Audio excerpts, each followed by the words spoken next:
Students இதுவரை எதிர்பார்த்துட்டு இருந்த செலெக்ஷன் கமிட்டியில் பேராமெடிக்கல் டிப்ளமோ கோர்ஸ்க்கான ஆன்லைன் அப்ளிகேஷன் இன்னைக்கு ஓப்பன் பண்ணியிருக்காங்க.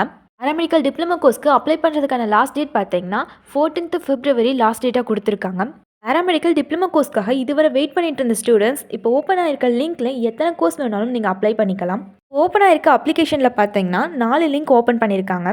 First diploma in pharmacy, second diploma in optometry, third other diploma courses and certificate கோர்சஸ்க்கான லிங்க், ஃபோர்த்து பார்த்தீங்கன்னா டிப்ளமோ இன் மல்டிபர்பஸ் ஒர்க்கான லிங்க்கும் ஓப்பன் ஆயிருக்கு. நீங்கள் எந்த கோர்ஸ்க்கு அப்ளை பண்ணணும்னு நினைக்கிறீங்களோ அதுக்கான லிங்க்கில் நீங்கள் போய் அப்ளை பண்ணிக்கலாம். ஒருத்தர் வந்துட்டு எத்தனை கோர்ஸ் வேணாலும் அப்ளை பண்ணிக்க முடியும். இப்போ ஓப்பன் பண்ணியிருக்க ஆன்லைன் அப்ளிகேஷனில் பார்த்தீங்கன்னா 2 years டியூரேஷனில் இருக்க diploma in neuro surgical technology and ரிசர்ச்ங்கிற கோர்ஸ் வந்துட்டு புதுசாக கொடுத்துருக்காங்க. 10 daysல ஆன்லைன் அப்ளிகேஷன் கம்ப்ளீட் ஆன பிறகு ரேங்க் லிஸ்ட் ரிலீஸ் பண்ணுறதுல இருந்து கவுன்சிலிங்குமே சீக்கிரம் ஸ்டார்ட் பண்ணி முடிச்சிருவாங்க. வேறு ஹோப்ஃபுல்லாக வெயிட் பண்ணிட்டு இருந்த ஸ்டூடெண்ட்ஸ்க்கு இது ஒரு குட் நியூஸாக இருக்கும். இதில் எந்த கோர்ஸ் பெட்டராக இருக்கும், ஆன்லைன் அப்ளிகேஷனை எப்படி அப்ளை பண்ணுறது, இந்த மாதிரி டீட்டெயில்ஸ்லாம் தெரிஞ்சுக்க ஸ்க்ரீனில் தெரியிற நம்பருக்கு கால் பண்ணி டீட்டெயில்ஸ் தெரிஞ்சுக்கோங்க. இதுவரை சொன்ன இன்ஃபர்மேஷன் யூஸ்ஃபுல்லாக இருந்தால் நம்ம சேனலை சப்ஸ்கிரைப் பண்ணிக்கோங்க. தேங்க்ஸ் ஃபார் வாட்சிங்.